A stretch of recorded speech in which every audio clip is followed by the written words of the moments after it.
Hi hello and welcome to my channel. நம்ம world கப்பில் உள்ள வீடியோஸ்லாம் நிறையா போட்டுட்ருக்கோம். அதெல்லாம் கொஞ்சம் பார்த்து சப்போர்ட் பண்ணுங்கள். ஓகே, இன்றைக்கி என்ன பார்க்க போகிறோம் அப்படின்னா, இன்றைக்கி வந்து சவுத் ஆஃப்ரிக்கா வர்சஸ் இங்கிலாந்து மேட்சோட ஒரு ரிவ்யூ வீடியோ தான் பார்க்க போகிறோம்.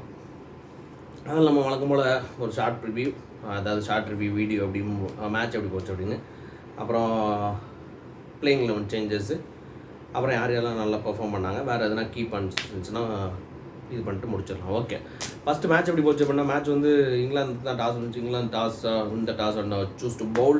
அவங்க பவுலிங் இப்போ ஸ்டார்ட் பண்ணப்போ கொஞ்சம் ஃபஸ்ட்டு ஒரு 2 ஓவர் நல்லா போட்டாங்க. ஃபஸ்ட் ஓவர் மட்டும்தான் நல்லா போட்டாங்க. செகண்ட் ஓவரில் வந்து டிகாக்கு போன மேட்ச் மாதிரி இந்த மேட்ச்லேயும் ஒரு ஃபயர் பண்ண ஆரம்பிச்சார். பயங்கரமாக ஒரு அடிக்க ஆரம்பிச்சார். அவர் ஸ்டாப் பண்ணவே இல்லை, பயங்கரமாக சூப்பராக அடிச்சுக்கிட்டு இருந்தார். ரீசா ஹெண்ட்ரிக்ஸ் ஒரு மாதிரி ரொம்ப செகண்ட் ஃபீல்டில் வாசிச்சுட்டே இருந்தார். ரீசா ஹெண்ட்ரிக்ஸ் அவர் விக்கெட்டே போகல. ஒரு முக்கியமான கட்டத்தில் தான் அவர் ஒரு நல்ல ஒரு 68 ரன்ஸ் அடிச்சுட்டு தான் அவுட் ஆனார். அதுக்கு முன்னாடி ரீசா ஹெண்ட்ரிக்ஸ் ஒரு விக்கெட்டு. அப்படி இப்படின்னு வேறு யாரும் பெருசாக அடிக்கலை. மில்லர் மட்டும் கொஞ்சம் லாஸ்ட்டில் எண்ணில் சப்போர்ட் பண்ணி ஒரு 165 or 4 அந்த மாதிரி கொண்டு வந்து நிப்பாட்டினாங்க. இங்கிலாந்து நான் இதை ரொம்ப ஈஸியாக சேஸ் பண்ணிடுவாங்க நினச்சேன். ஒரு 15 overs 14 overs 16 ஓவர்ஸில் சேஸ் பண்ணிடுவாங்க நினச்சேன். பட் அது நடக்கலை. Nokia and Rabada and Maharaj 3 பேருமே நல்லா சூப்பராக பவுலிங் போட்டாங்க. ரொம்ப ரன்னு கொடுக்கல, நல்லா போட்டாங்க. அதுக்கப்புறம் எப்படியோ கண்டெயின் பண்ணி கடைசியில் மேட்ச் கொஞ்சம் ரொம்ப க்ளோஸாக தான் போச்சு. க்ளோஸாக போனால் ஒரு 4 runs 5 runs வித்தியாசத்தில் தான் இங்கிலாந்து டிஃபீட் ஆனாங்க. பட் இருந்தாலுமே அதுக்கு முன்னாடி அவங்க ஒரு டிஃபீட் தான் கிட்டத்தட்ட. அது ஒரு சவுத் ஆஃப்ரிக்காவோட லாஸ்ட் பேஸில் ஒரு பேடான ஒரு பவுலிங்னால தான் அவங்க அவ்வளோ கிட்டத்தில் வந்தாங்கன்னு நினைக்கிறேன். இல்லைனா வந்து இங்கிலாந்துக்கு இது ஒரு ரொம்ப பெரிய விக்ட்ரி மார்ஜினில் அவங்க தோற்றுருப்பாங்க. இருந்தாலும் ஒரு எப்படியோ கண்டெயின் பண்ணி ஒரு 4-5 runs பக்கத்தில் வரையா கொண்டு வந்துட்டாங்க. அதுவுமே சாம் கரன் ஃபினிஷ் பண்ண தலைவன் அவனே இன்னும் ஃபினிஷ் பண்ணணும்னு நினச்சேன், அது நடக்கலை. ஓகே, இதுதான் மேட்ச்சு. அப்புறம் மேட்ச்சில் 2 டீமில் என்ன சேஞ்சஸ் நடந்துச்சு அப்படின்னு பார்த்தீங்கன்னா, சவுத் ஆஃப்ரிக்கா நம்ம சொன்ன மாதிரி அடுத்த மேட்ச் கொண்டு வராங்கன்னு நினச்சேன். பட் இந்த மேட்ச்சை ஷம்சி உட்கார வச்சுட்டு அவங்க பாட்மேனை கொண்டு வந்துட்டாங்க, ஒட்டனில் பாட்மேனு. தலைவன் தான் ஒரு பெரிய சம்பவமே பண்ணால், அதை நான் அப்புறமா சொல்கிறேன். அப்புறம் இவங்க சைடில் எனக்கு தெரிஞ்சு இங்கிலாந்து சைடு அன்சேஞ்சுன்னு நினைக்கிறேன். ஆமாம், இங்கிலாந்து சைடு இஸ் அன்சேஞ்சு. யாரையுமே அவங்க மாற்ற விரும்பலை. ஏன்னா போன ஒரு வின்னிங் காம்பினேஷன் அவங்க டிஸ்டர்ப் பண்ண வேணான்னு நினச்சிட்டாங்கன்னு நினைக்கிறேன். ஸோ இதுதான். வேறு மேட்ச்சில் யார் யாரெல்லாம் நல்லா பெர்ஃபார்ம் பண்ணாங்க அப்படின்னு பார்த்தீங்கன்னா, டிகாக் வந்து சூப்பராக பெர்ஃபார்ம் பண்ணார். ஒரு 68 runs 35 balls 39 balls ஒரு 68 runs. சூப்பரான ஒரு இன்னிங்ஸு. நல்ல ஒரு அவரோட ஃபார்ம் வந்து இப்போ இந்த சவுத் ஆஃப்ரிக்காவுக்கு ஒரு பெரிய பூஸ்டாக இருக்குது. ஏன்னா அவர் அடிக்காமல் இருந்திருந்தார். மில்லர் மட்டும் தான் எனக்கு தெரிஞ்சு கொஞ்சம் அடிச்சிட்டு இருந்தார். வேறு யாருமே அடிக்கல சவுத் ஆஃப்ரிக்காவில். இப்போது டிகாக்கும் அடிக்கிறப்ப அவங்களுக்கு ஒரு இன்னும் கொஞ்சம் ஒரு பவர் கூடி இருக்குது. ஸ்டார்டிங்கில் வந்து ஒரு நல்ல ஸ்டார்ட் கிடச்சிட்டாலே அதிலே ஒரு பாதி மேட்ச் ஒன்று தான். ஒரு குட் ஓப்பனிங் பார்ட்னர்ஷிப் இஸ் 50% வின்னு தான் ஒரு டீமுக்கு. ஸோ ஓப்பனிங் பார்ட்னர்ஷிப் நல்லா இருக்குன்னு கேட்டீங்கன்னா இல்லை, ரீசா ஹெண்ட்ரிக்ஸ் ஒரு சைடு அடிக்க மாட்டுறாரு. ஆனால் இன்றைக்கி அவர் கொஞ்சம் பார்ட்னர்ஷிப் போட்டார். விக்கெட் விடாமல் ஒரு 76-78 runs வரை ஒரு நல்லா கண்டெயின் பண்ணி கொண்டு போனார். ஸோ இருந்தாலும் ஒரு சூப்பரான innings from de Kock. Consecutive 50s 2 அடுத்தடுத்து. அவர் இதில் குரூப் ஸ்டேஜஸில் பெர்ஃபார்ம் பண்ணவே இல்லை. சூப்பர் 8ல் சூப்பராக பெர்ஃபார்ம் பண்ணியிருக்காரு. இனிமேல் அடுத்து அவர் வேர்ல்ட் கப் ஆடுவாரான்னு கூட தெரியலை. ஏன்னா நிறையா பிளேயர்ஸ் வந்து already they are moving on from international cricket to league franchise cricket. But அது எந்த அளவுக்கு நல்லதுன்னு எனக்கு அதில் சுத்தமாக இருப்போம்ல சார். அதை நம்ம இன்னொரு தனி வீடியோவில் அதுக்கு போடலாம். ஓகே, வேறு யாருமே மில்லர் ப்ளஸ் இவங்கள தவிர யாரும் பெர்ஃபார்ம் பண்ணல. Adil Rashid 4 overs 20 runs 1 wicket. ஆனால் சூப்பராக போடுறாரு. அடில் ரஷீத் தான் அவங்க ரன்னே கண்டெயின் பண்ணுறாரு. போன தடவை வெஸ்ட் இண்டீஸ்லேயும் அவர் தான், வெஸ்ட் இண்டீஸ் அகேன்ஸ்டாகவும் அவர் தான் கண்டெயின் பண்ணார். ஒரு 4 overs 21 for 1. அது பெரிய ஒரு இதுதான். பிலோ 6 runs T20 வந்து எப்பயுமே ஒரு எக்கானமி வந்து சூப்பரான ஒரு எக்கானமி தான். அது எந்த டீம் கொடுத்தாலும், எந்த பவுலர் கொடுத்தாலும், எவ்வளோ ஒரு சப்போர்ட் டீமுக்கு அகேன்ஸ்டாக போட்டாலும் சரி, அது ஒரு நல்ல ஸ்பெல்லு தான்.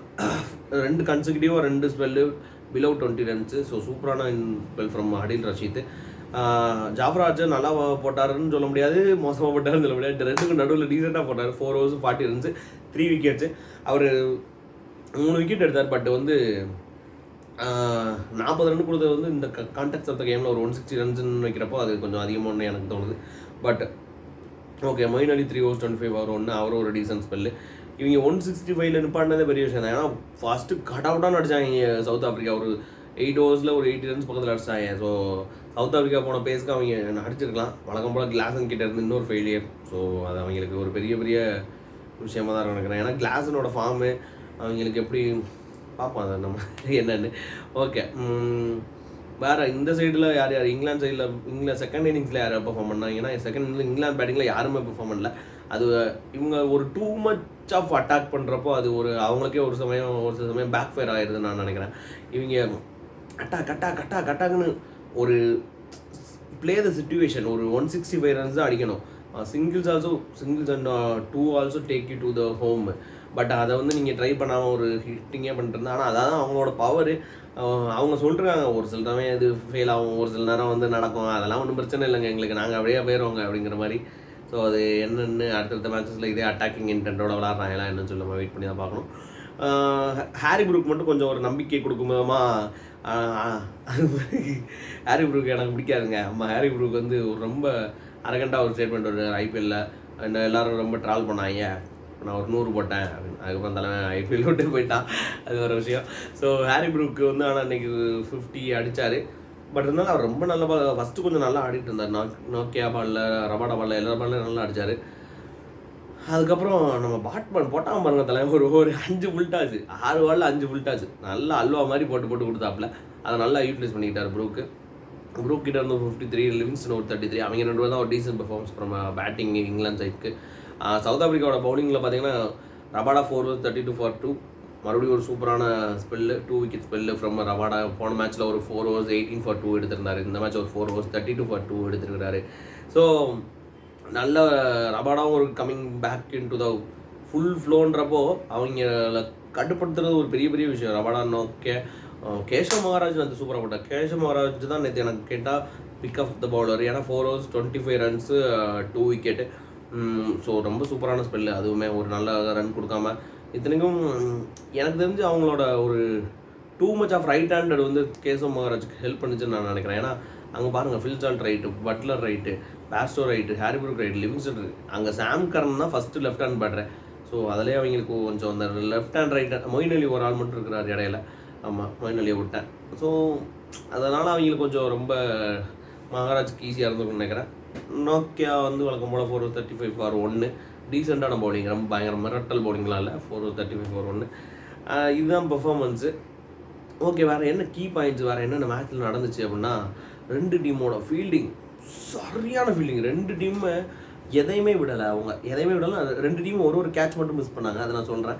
ஆனால் 2 டீம் மற்ற ஒரு மிஸ்ஃபீல்டோ இல்லை ஒரு பாதி ஆப்பர்ச்சுனிட்டி அவங்க யூட்டிலைஸ் பண்ணாங்க. ஒரு 50% தான் அந்த கேட்ச் பிடிக்க முடியும்னா அதை ட்ரை பண்ணாங்க 2 டீம். சாம் கரன் ஒரு கேட்ச்சு சூப்பராக எடுத்தார். இவர் நம்ம மார்க்கரம், அதுதான் game changing. Harry Brook 19th over first பால்னு நினைக்கிறேன்.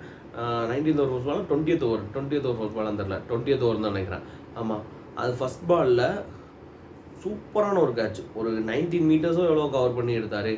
இவர் சாம் கரனும் அது மாதிரி தான் எடுத்தார்.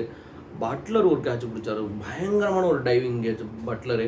அப்புறம் பட்லர் ஒரு ரன் அவுட் கிளாஸனுக்கு, அதான் ஒரு கேம் சேஞ்சிங்காக இருந்திருக்குன்னு நினைக்கிறேன். ஏன்னா அது மில்லரோட ஃபால்ட்டு தான். ஏன்னா மில்லர் ரொம்ப அது தேவையில்லை, கால் பண்ணியிருக்க தேவையில்லை. ஒரு சரியான டேரக்ட் ஹிட், 45 meters டிஸ்டன்ஸில் ஒரு டேரக்ட் ஹிட் பெரிய விஷயம். லாங் ரன்லேருந்து நிறைய பேர் டேரக்ட் ஹிட் அடிச்சிருக்காங்க. பட் இருந்தாலும் அந்த ஒரு குயிக்காக அவர் டேன் அரவுண்ட் பண்ணி டப்புன்னு எடுத்து, அதெல்லாம் 2 runs வரப்போ வரும். இது ஒரு சிங்கிள் ஓவரவங்களே டப்புன்னு சூப்பராக அடித்தார். அதுவும் பவுலிங் எண்ணில், இந்த எண்ணில் அடிச்சிருந்தா கூட பிரச்சனை இல்லை, அது பவுலிங் எண்ணில். ஸோ 2 டீமோட ஃபீல்டிங் பயங்கரமான ஃபீல்டிங்கு. அதில் ஒரே ஒரு கான்ட்ரவர்ஷியலான மூமெண்ட் என்ன, மார்குட் ஒரு கேட்ச் பிடிச்சார் 78 for 1-0 இருக்கிறப்பன்னு நினைக்கிறேன் டீகாக்கு. அது மார்குட்டோட ஃபால்ட் தான், அது அவுட்டு கிடையாது. மார்குட்டு போய் அதுக்கப்புறம் தண்டை விட்டுக்கிட்டு இருந்தாப்புல தலைவன், இது இங்கே பந்து இங்கே வந்துச்சு, இங்கே பிடிச்சிருந்தா அப்படி இப்படின்னு. பட் அது அவுட்டு கிடையாது. பட் அது ரொம்ப கேஷுவலாக எடுத்தார் கேட்சை. நம்ம ரொம்ப ஈஸி கேட்சு, அப்படியே கையில் விழுவோம், நம்ம கையில் தான் விழுவ போகுது அப்படின்னு நினச்சி அவர் ஒரு மூவே பண்ணல. அதனால தான் அவர் கேட்ச் விட்டார். அது ஒரு ரொம்ப கேஷுவலான ஃபீல்டிங். அப்புறம் கிளாசனுக்கு ஒரு ஈஸி கேட்ச் வந்துச்சு. கிளாசன் ஃபீல்டிங் நிற்கிறப்போ பட்லர் ஒரு ஈஸியான கேட்ச் கொடுத்தாரு, அதையும் மிஸ் பண்ணிட்டாங்க. ஸோ இந்த 2 மிஸ்ஃபீல்டை தவிர வேறு எல்லாமே சூப்பராக இருந்துச்சு. நான் ஈஸியாக ஒரு இங்கிலாந்து சவுத் ஆஃப்ரிக்கா அடிச்சிடுவாங்கன்னு நினச்சேன். பட் அது நடக்கலை. இங்கிலாந்தோட ஒரு அகங்காரம் கூட அதுக்கு காரணமாக இருக்குமா அப்படின்னு தெரியலை. ஸோ நம்ம அதை வெயிட் பண்ணி தான் பார்க்கணும். இப்போ அவங்க குரூப் தான் எனக்கு தெரிஞ்சு ரொம்ப இன்டென்ஸாக போகணும்னு நினைக்கிறேன். West Indies, south Africa, England. இப்போ இங்கிலாந்து வெஸ்ட் இண்டீஸை தோக்கடிச்சிட்டாங்க, சவுத் ஆஃப்ரிக்கா இங்கிலாந்து தோக்கடிச்சிட்டாங்க. இப்போ வெஸ்ட் இண்டீஸ் சவுத் ஆஃப்ரிக்கா தோக்கடிச்சாங்கன்னா இன்னும் நல்லாயிருக்கும். ஸோ அது நம்ம இதில் தலைமை USA தான் மாட்டிக்கிட்டு தவிக்காப்புல. அவங்க சவுத் ஆஃப்ரிக்காவோட நல்ல டஃப் கொடுத்தாங்க. மற்றபடி இன்றைக்கி மேட்ச்சில் அவங்க ஒரு 128 எவ்வளோ தான் அடித்தாங்க, 10 ஓவரில் வெஸ்ட் இண்டீஸ் சேஸ் பண்ணிட்டாங்க. ஸோ அது பெரிய யூஸே தான் பார்ப்போம். மற்ற 3 டீமுக்குள்ள பயங்கர காம்படிஷன் இருக்கும் அந்த இதில். நம்ம குரூப்பில் 100% எனக்கு தெரிஞ்சு கன்ஃபார்ம் தான் India and Australia will go through to the semifinal. ஏன்னா ஆப்கானிஸ்தானும் இந்தியா ஆல்ரெடி வின் பண்ணிட்டாங்க, பங்களாதேஷும் ஆஸ்திரேலியாவும் வின் பண்ணிடுவாங்க, எனக்கு தெரிஞ்சவரை வின் பண்ணிடுவாங்க. அதனால் பெரிய ஒரு டஃப் ஆப்பனண்ட் வந்து அவங்களுக்கு இல்லை. ஸோ பார்ப்போம் அடுத்தடுத்த வீடியோஸில் என்ன நடக்குது, அடுத்தடுத்த மேட்சஸில் என்ன நடக்குது நம்ம தொடர்ந்து பார்ப்போம். உங்களுக்கு வேறு ஏதாவது ஒப்பீனியன்ஸ் எதாவது கமெண்ட் பண்ணுங்கள். அப்புறம் வீடியோ பிடிச்சதுன்னா லைக் பண்ணுங்கள். அப்புறம் கொஞ்சம் சப்ஸ்கிரைப் பண்ணிக்கோங்க. தேங்க்யூ.